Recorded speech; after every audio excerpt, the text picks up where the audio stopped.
सर्वांना जय मल्हार, जय सेवा, जय भीम, जय ज्योती. वेगवेगळ्या गणराज्य एकत्रित करून अखंड भारत निर्माण करणारा पहिला राजा, धनगर राजा सम्राट चंद्रगुप्त मौर्य. जगामध्ये अनेक सम्राट असताना सुद्धा सर्व जगातील शास्त्रज्ञ व इतिहासकार महान असा शब्द वापरतो. जम्बूद्वीप भारताचे नाव जगामध्ये लौकिक करणारा पहिला राजा, धनगर राजा, महान सम्राट चक्रवर्ती अशोक मौर्य. गुरिल्ला नीती, लरका विद्रोह, कोल विद्रोहाचे जनक आणि जमीन जंगलच्या व भावी पिढीच्या उज्ज्वल भविष्यासाठी भारतात पहिले प्रशिक्षण देऊन आक्रमक करणारं आणि आक्रमक करून क्रांती करणारं संघटन, कुठलाही मोबदला न घेता किंवा न देता भावी पिढीच्या उज्ज्वल भविष्यासाठी पहिलं भारतात संघटन तयार करणारा पहिला धनगर पुत्र आणि गुरिल्ला नीती आणि कोल विद्रोह, लरका विद्रोहाचे जनक असे हे वीर बुधू भगत. आता गुरिल्ला नीती म्हणजे काय, तर छापा मारा आणि सैन्याचा सिद्धांत होता. मारो और भागो. अचानक आक्रमक करणे आणि त्या स्थानावरून लगेच गायब होऊन जाणारी हे नीती म्हणजे गुरिल्ला नीती. सैन्य गुरिल्ला नीतीचं जे पुन्हा तिसरा सिद्धांत होता, सैन्य ज्यावेळी आक्रमण करण्यासाठी जात होते त्यावेळी सैन्याजवळ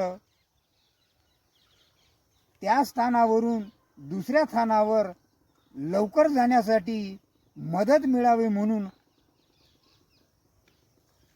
कमी साहित्य घेऊन जात होते, म्हणजे कमी बोजा घेऊन जात होते. त्याच्यामुळे त्यांना ते लवकर प्लॅन त्या जागेवरून दुसऱ्या जागेवर त्यांना करता येत होतं. अशा या नीतीचं आणि जमीन जंगलचं संरक्षण करून बलाढ्य अशा इंग्रजाला आणि सावकाराला, जमीनदाराला या भारतातून सळो की पळो करून सोडणारा पहिला धनगर पुत्र म्हणजे वीर बुधू भगत. आता वीर बुधू भगत म्हणलं तर इंग्रज एवढे धास्तावले होते की त्यांच्यावर त्या काळी 1000 रुपयाचं इनाम जेव्हा घोषित केलं होतं, जिंदा या मुर्दा, म्हणजे या गोष्टीवरून, या इनामाच्या गोष्टीवरून आपल्या लक्षात येते, मी माझ्या मतात असं समजेल का इंग्रज घाबरले होते. म्हणून इंग्रज कमिशनरनं 50 बटालियन घेऊन त्या शिलागाईमध्ये राहत असलेल्या वीर बुधू भगतच्या गावाला घेरून, अचानक रात्री घेरून त्यांच्यावर हमला केला. आणि हमला केल्यावर बी 350 सैनिक घेऊन 12 दिवस लगातार त्या बलाढ्य अशा इंग्रजासोबत लढाई लढणारा, पारंपरिक हतियाराने लढाई लढणारा वीर बुधू भगत आणि त्याचे सोबतचे सवंगडी त्यांना शतशः नमन करतो. आणि त्यांची प्रेरणा घेऊन आज आपण या भारतामध्ये जे सर्व जाती जातीमध्ये वेगवेगळे संघटन तयार करतो, किंवा आपल्या महापुरुषांशी सुद्धा यापूर्वी संघटन तयार करून जे क्रांती घडवलेली आहे आक्रमण करून, ही क्रांती त्या पहिल्या वीर बुधू भगत धनगर पुत्राची पासून प्रेरणा घेतलेली आहे. हेच या निमित्तानं मी तुम्हाला सांगतो. आता यांचा जन्म झाला 17 फरवरी 1792ला आणि त्यांनी शहीद झाले 13 फरवरी 1832ला. आता 13 फरवरी 1832ला शहीद झाले, परंतु त्यांच्यावर अंतिम संस्कार हा 29 फरवरी 1832 मध्ये झाला, म्हणजे 16 दिवसानंतर झाला.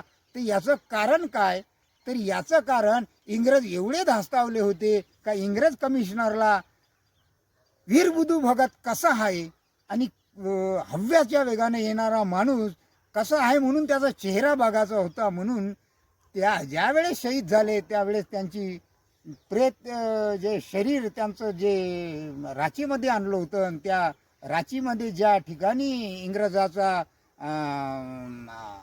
एक तंबू होता किंवा एक राज्य करत असलेला एक ऑफिसर होता, डेप्टी कलेक्टर, डेप्टी CM, त्यांनी त्यांची नरडी तलवारीनं कापून त्या ट्रेनमध्ये पाठवून त्या कमिशनरला पेश केली. ज्यावेळेस त्या कमिशनरनं बघितली आणि रिटर्न आली त्याच्यानंतर त्यांच्यावर अंतिम संस्कार झाला. म्हणजे या गोष्टीवरून माझ्या मते तरी असं वाटते की एवढे इंग्रज घाबरले होते की त्या काळामध्ये जमीन जंगलची लढणारे लोक तयार होणं मुश्किल होतं. त्या काळामध्ये या लोकांवर धास्ती बसवण्यासाठी हे कुठेतरी 16 दिवस त्यांच्यावर अंतिम संस्कार नाही करू दिले किंवा तुम्ही जर लढाईला निघाले तरी असंच होईल, अशा पद्धतीचं ज्या इंग्रजांनी वक्तव्य म्हणजे जे नीती वापरली होती आणि त्यांना आपले महापुरुष जे सडेतोड उत्तर देत होते.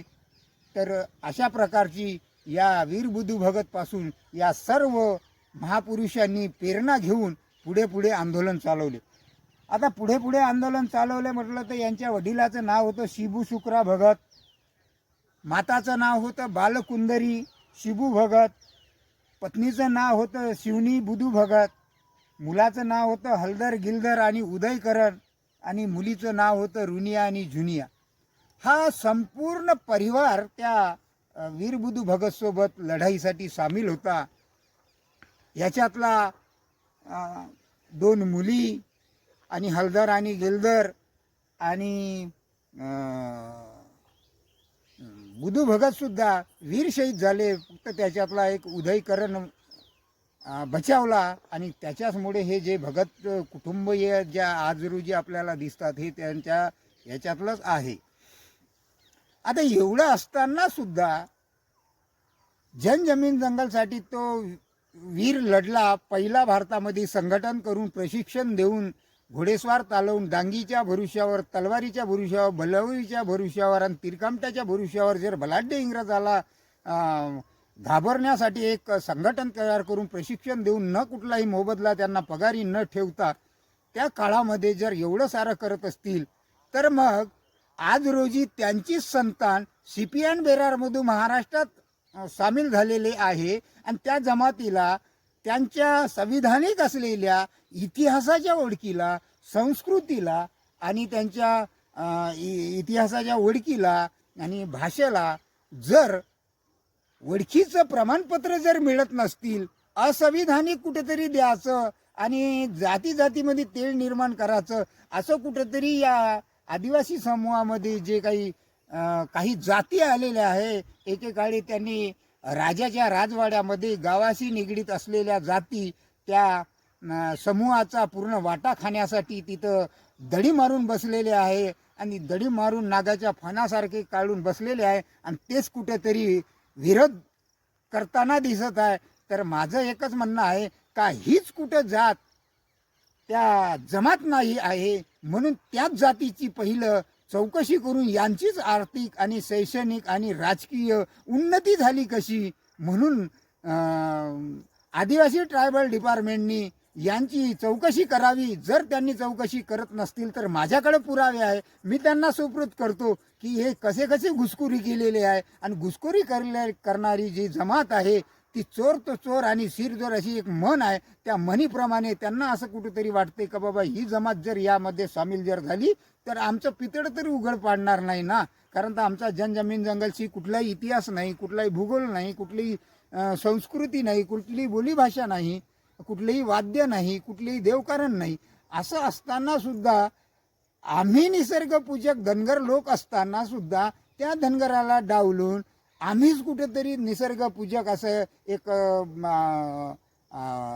खोटं नाटक काहीतरी त्याच्यामध्ये हे करून लोकाला, ऑफिसर लोकाला, संविधानिक अधिकाऱ्यामध्ये जे पालन करते नागरिकाचे पालकत्वाच्या भूमिकेत असलेल्या लोकांना ज्याप्रमाणे भूलथापा देऊन फसवण्यात येत आहे पार्लमेंटला फसवण्यात येत आहे, विधान परिषदच्या पटलावर फसवण्यात येत आहे किंवा डिपार्टमेंटला खोटी माहिती सादर करत आहे, याच लोकांची पहिलं चौकशी होऊन या धनगर जमातीला लवकरात लवकर न्याय द्यावा आणि या न्याय हक्कासाठी लढण्यासाठी आमचे सर्व धनगर विदर्भातले एकत्र यावे एवढी मी त्यांना विनंती करतो. आणि कारण ह्या जमिनीचा जनजमीन जंगलचा सातबाराच आमच्या भगतच्या नावावर आहे. हे मी तुम्हाला प्रूफ करून दाखवतो. कारण तर कास्तकार अधिनियम 1947 धारा 145 टेनेक्सी ॲक्ट दफा 81 धारा 1 च्या मुताबिक भूमीचा मालक टाना भगत आहे. कारण पूर्वीच्या काळात ज्यावेळेस बुधू भगत गेले, बुधू भगतच्या नंतर सिद्धू कानू निघाले, सिद्धू कानू गेल्याच्या नंतर बिरसा निघाले, बिरसा निघाले, टाण्या भिल निघाले आणि त्याच्यानंतर 1903 पासून जे वीर जत्रा भगत लढण्यासाठी निघाले आणि त्यांनी वेगवेगळ्या ठिकाणी नेतृत्व तयार करून नेतृत्वाचं एक असं संघटन तयार करून या बलाढ्य अशा ब्रिटिशाला घाबरवून हे सर्व हक अधिकार मिळवून घेतले होते. त्यांनी मांडरमध्ये सिबू भगतला नेतृत्व दिलं होतं, घागरमध्ये बलराम भगतला नेतृत्व दिलं होतं, बिशनपूरमध्ये भिक्खू भगत नेतृत्व करत होते आणि रिसईला एक महिला देवनी या महिला नेतृत्व करत होती. एवढं सारं नेतृत्व तयार करून त्या काळामध्ये रॉयल ॲक्ट आणि ज्या आमच्या जमिनी इंग्रजांनी सावकारांनी आणि जमीनदारांनी बडकावल्या होत्या त्या जमिनी परत करण्यासाठी इंग्रजांनी एक ॲक्ट केला आणि आम्हाला कुठेतरी न्याय देण्याचं कार्य केलं. कारण तर जेव्हा सडोकी पडो झाले म्हणून ते आम्हाला न्याय दिला. कारण आमचा संघर्ष तेवढा आमच्या महापुरुषानं केला. हा एवढा मोठा संघर्ष जर या जमातीचा असतील तर मग या जमातीला एस.टी. प्रमाणपत्र देण्यासाठी सरकार आणि बाकीचे जे एस.टी. समूहातले लोक आहे हे का बरं एक वेळ करत आहे. म्हणजे उन्नतीच्या उज्ज्वल भविष्याच्या पिढीसाठी त्यांच्यावर कुठेतरी गदा आणण्याचा प्रयत्न करत आहे. म्हणून कुठेतरी या लोकांनी याचा इतिहास आणि पुढे आणण्यासाठी सर्व समाजातील लोकांनी याची प्रसार आणि प्रचार करावा. कारण ज्या जमातीत आपण जन्माला आलो त्या जमातीचं ऋण आपल्यावर आहे, त्या जमातीचा इतिहास आहे, बोलीभाषा आहे, संस्कृती आहे आणि आपली पहिचान आहे. हा इतिहासाच्या माध्यमातून प्रसार आणि प्रचार करण्याची जी जबाबदारी आपल्यावर पडलेली आहे. पण कुठेतरी आपण आपल्या बापाला बाप नाही म्हणून आपण त्याचा इतिहास शोधत नाही किंवा त्या इतिहासाला प्रचार करत नसल्यामुळे आपण कुठेतरी मागं पडलेलो, अर्ध मेलेलो. आपण काय लढणार जंग,